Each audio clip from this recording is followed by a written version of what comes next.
How's it going, guys?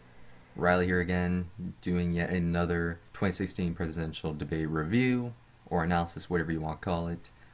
Now, this is going to be a review on the second presidential debate between Republican nominee Donald Trump and the stolen Democratic nominee Hillary Clinton. Now, this debate was held on October 9th and was hosted by Martha Raddatz, anyways, and Anderson Cooper. Now, I remember when this debate happened, I remember seeing who was going to be hosted by, and I saw Anderson Cooper, and I thought to myself, damn it. Now, don't get me wrong, I respect both the hosts, I respect a lot of people in the media, and there's a few good people in the establishment, I guess, but when I saw Anderson Cooper, I thought to myself, CNN, and I thought of, the whole media, MSNBC and CNN, and how they're pretty much biased to Hillary Clinton and how they're basically shills. So I thought to myself, damn it, this is going to be so unfair for Donald Trump. And you know what? Realistically, it was. Now, the interesting thing that started off with the debate right off the bat is that both candidates did not shake each other's hands. In the first debate, they were fresh. They were like, okay, let's do this. We gotta act formal, be the bigger man or bigger woman, shake each other's hand. And of course, they were fighting brutally in the first debate, at least the second half. So then, when it came to this, they did not shake hands. So I thought to myself, as soon as they didn't shake their hands, I'm like, okay, shit's about to go down. Now, right off the bat was Trump's locker room talk tape. They talked about that, and how the famous quote about grabbing by the pussy and all that stuff. And somehow Donald Trump, he was talking about, it's just words, blah, blah, blah, blah, blah, blah. We need to worry less about words and how we have people in the Middle East who are drowning people in steel cages and, referring to ISIS. And he completely turned it to ISIS and says, I promise you I will destroy ISIS. Now that's completely... Now I see the connection, it's just words and you compare words to what they're doing. So there's kind of a transition, but for the most part, when you look at it, it's kind of funny. It's like that old saying about the frog in the boiling water. If you put in the boiling water right away, it's going to jump out. But if you kind of turn up the heat, then it won't notice. And that's basically what happened here. We didn't notice that this was talking about Donald Trump's tape or leaked audio, and then somehow it turned into, I'm going to destroy ISIS. So not a very good move on Trump. He kind of looked like he was diverting from it. Now, the host would interrupt and try to fact check Donald Trump whenever he was talking, and whenever his time was up, they would be like, okay, your time's up, your time's up, your time's up. But when Hillary Clinton went past her time, they would just say, okay, your time's up. Let her go for another 10, 15 seconds. Okay, your time is up. As opposed to Donald Trump, where he was just cut off completely, or they would fact check him, whereas Hillary Clinton did not get fact checked for anything that she said. Of course, she would just smile and say, well, that's simply not true. Of course, the next point. So far you have quite a bit of stuff right off the bat. You have them not shaking their hands, the ISIS tapes, the interruptions right off the bat. Now, Donald Trump, a lot of people suspected that Donald Trump was going to attack Bill Clinton based on the rape allegations and stuff like that he did during his presidency, because he knew that he was vulnerable because of his sexual assault leaked audio. So it would make sense that, well, if I'm going to go down for sexual assault, I might as well attack my opponent's, husband on his rape allegations. So it makes sense. And sure enough, that's exactly what he did. And he brought in quite a few of the women who were accusing Bill Clinton of sexually assaulting them there. And whenever Donald Trump was talking about Bill Clinton's, the people accusing him, the camera would pan to Bill Clinton's face, and he was not very pleased. Like, he looked like he was dead. He's like, oh, fuck. So I found that kind of interesting. Now, Donald Trump at one point said that he would promise to get a special prosecutor, or get somebody to appoint a special prosecutor to look into Hillary Clinton's emails and do a proper investigation, to which Hillary Clinton replied, well, I'm glad that somebody with your temperament isn't the president, to which Trump replied, because you'd be in jail. Mic drop. That was such a beautiful line. I may not agree with Trump on most stuff, but I want justice. I want Hillary Clinton to be put in prison. If you think that she's not a criminal, You're lying to yourself. Don't worry. Okay, you can lie. You can basically go against the justice system and say, yeah, I know Hillary Clinton's a criminal, but you know what? I think she should be free. At least you're being honest. But don't lie to yourself and say that she's not a criminal. She has broken way too many laws. That is a fact. Do not lie. You can be a scumbag, but do not be a lying scumbag. So I love that line, because you'd be in jail. Now, of course, Donald Trump actually mentioned how the hosts were being unfair, and at one point said, because he was trying to reply to something that Hillary Clinton had said, and of course the host said, no, we gotta move on, or kept interrupting, to which Trump said, that's great, 1 on 3, referring to, of course, the two hosts and Hillary Clinton versing just him. I agree.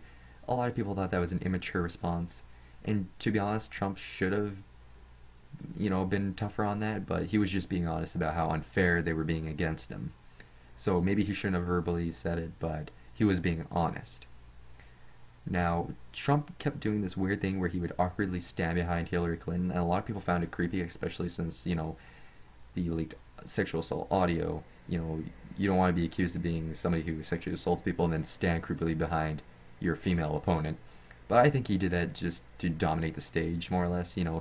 Whenever the camera was, in an epic shot filming Hillary Clinton give a good speech or whatever, you would have Donald Trump, like, right there. So I think he did it because he wanted to be on camera at all times. He wanted to be in everybody's view, and he wanted to make Hillary Clinton look smaller, because, when you're filming a candidate, they look pretty tough, but when you have somebody who's like Hillary Clinton's, her height, and then you have Donald Trump just towering her from behind, it really gets rid of the power of Hillary Clinton. So, I think it was more of a domination kind of thing, so to speak.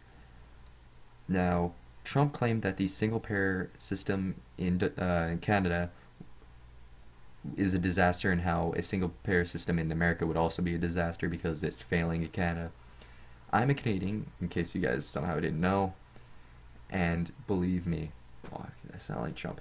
Believe me, our system is great. It is the fantastic, tremendous big league. You know it, I know it, we all know it. No, but seriously, it is a good system here.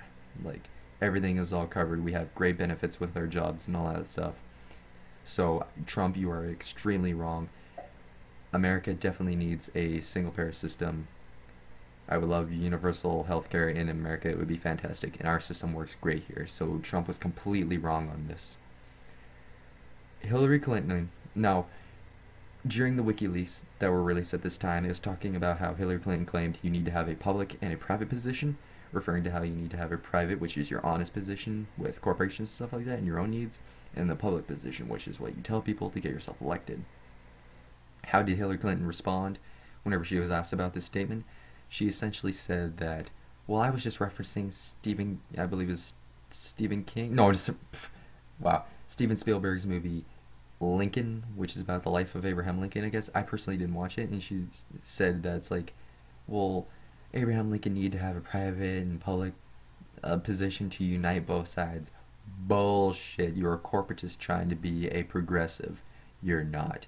You are not a person of the people. I have seen a lot of people talk about how Hillary Clinton is for the people. She's not. She's not for the average people. Anyways, she might be for the people in the military-industrial complex, Wall Street, all of that stuff, the corporations, Big Pharma, but not the average people.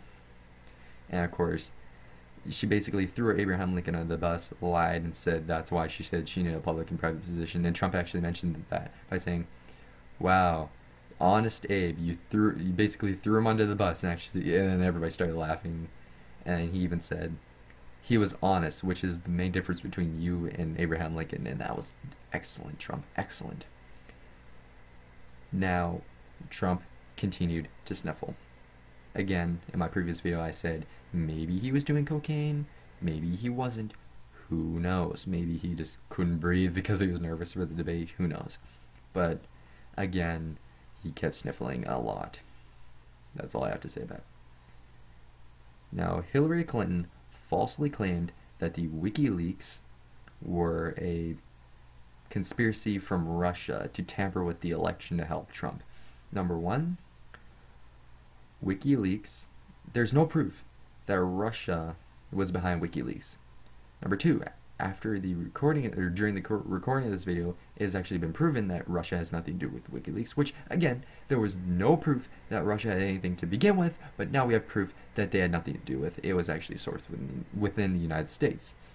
Now, if you want to talk about tampering with the election, I keep telling people this: whistleblowers or WikiLeaks or any form of releasing information is not necessarily tampering. It may affect the results, but giving people the results or the facts, I don't really think that's tampering. When you give the people the truth, you are tampering it onto the fair level, or you're untampering it because it's already tampered by lying to the people and hiding the truth. So if you want to talk about tampering, how about the way you rigged the Democratic primaries against Bernie Sanders and stole the nomination? That's tampering. And of course, my thoughts, well, actually, back onto the WikiLeaks thing, quit saying that Russia is trying to help Trump. Like, he's not a Russian puppet, and I'll get to that later in the third debate review. Now, my thoughts, Martha and Raddatz, or Martha Raddatz, whatever you call her, and Anderson Cooper, they were very unfair. I mean, at some points they were mediocre, maybe slightly fair, but for the most part, they cut Trump off way more. They fact-checked Hillary almost no times compared to Trump. Just completely unfair. Except for a few parts, maybe, but for the most part, Trump had no advantage whatsoever. Hillary had the advantage. But despite that, despite everything I said, Trump, in my opinion, crushed, or at least won by a decent margin in this debate. Last time I thought that he slightly won, and that he was falling apart during the second half of the debate, and that he only won slightly. In this one, I believe he crushed, or at least won by a decent margin. So that's all I really have to say about the second debate, which was on October 9th. This has been Riley Flying Wookie Cookie. I'll catch you guys next time.